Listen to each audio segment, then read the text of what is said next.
নমস্কার সবাইকে। সম্পার রান্নাঘরে আপনাদের সবাইকে স্বাগত জানাই। আজ আমি দেখাবো কি করে চিটে কাঁকড়া কাটতে হয়। কাঁকড়াগুলো প্রথমে আগে আমি জল দিয়ে ভালো করে ধুয়ে নিয়েছিলাম। তারপর দুই পাশের পাগুলো কেটে ফেলে দিয়ে মুখটা এভাবে আমি কেটে নিয়েছি। আর একভাবে কাটা যায়। সমস্ত কাঁকড়াগুলো আগে ভালো করে জল দিয়ে ধুয়ে নিয়ে দুই পাশের পা আর এই পিছনের এই অংশটা কেটে ফেলে দিয়ে রেখে দিয়ে তারপর সেটা ভালো করে ধুয়ে নিয়ে পাশের অংশটা কেটে ফেলতে হবে। একে একে আমি সমস্ত কাঁকড়াগুলো এভাবে কেটে নেব। আপনারা যদি আমার চ্যানেলে নতুন হয়ে থাকেন তবে অবশ্যই আমার চ্যানেলটা সাবস্ক্রাইব করবেন, লাইক কমেন্ট করবেন, আর পাশে যে বেল আইকন থাকে অবশ্যই প্রেস করবেন। আমি এভাবে কাঁকড়ার দুপাশের পা কেটে ফেলে দিয়ে খুব ভালো করে জল দিয়ে ধুয়ে নিয়েছি।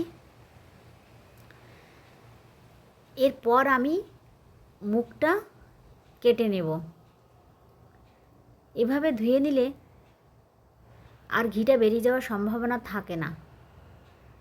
এভাবে একে একে সমস্ত কাঁকড়াগুলোর সাইডটা কেটে নিতে হবে। কাঁকড়াটা কতটা জ্যান্ত আছে, ভেতরের অংশটা নড়াচড়া করছে।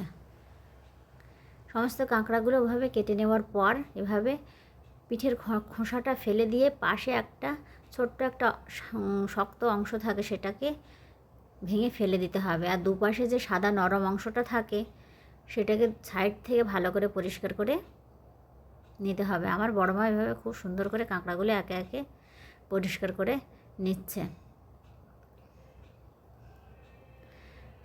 চিটে কাঁকড়া খেতে ভীষণই ভালো লাগে, কিন্তু কাটতে একটু কষ্ট হয়। কিন্তু কাঁকড়াগুলোর দেখুন কি পরিমাণ ঘি হয়েছে।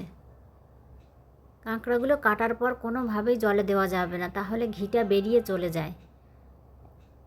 যেহেতু আগে কাঁকড়াগুলো খুব ভালো করে ধুয়ে নেওয়া রয়েছে সেজন্য আর জলে দেওয়ার প্রয়োজন নেই। একে একে সমস্ত কাঁকড়াগুলো আমাদের কেটে নেওয়া হয়ে গেছে। আপনারা এভাবে কাঁকড়া কেটে বাড়িতে খেয়ে দেখবেন।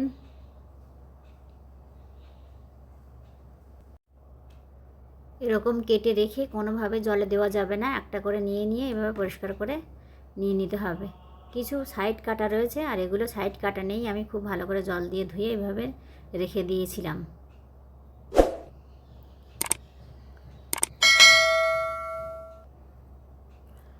সমস্ত কাঁকড়াগুলো আমাদের ছাড়িয়ে নেওয়া হয়ে গিয়েছে। আপনারা এভাবেও কাঁকড়াগুলো কেটে নেবেন। কাঁকড়াগুলো ছাড়িয়ে নেওয়ার পর কত ঘি হয়েছে কাঁকড়াগুলো ভেজে নেবেন। ভালো থাকবেন সবাই। সবাইকে অনেক অনেক ধন্যবাদ।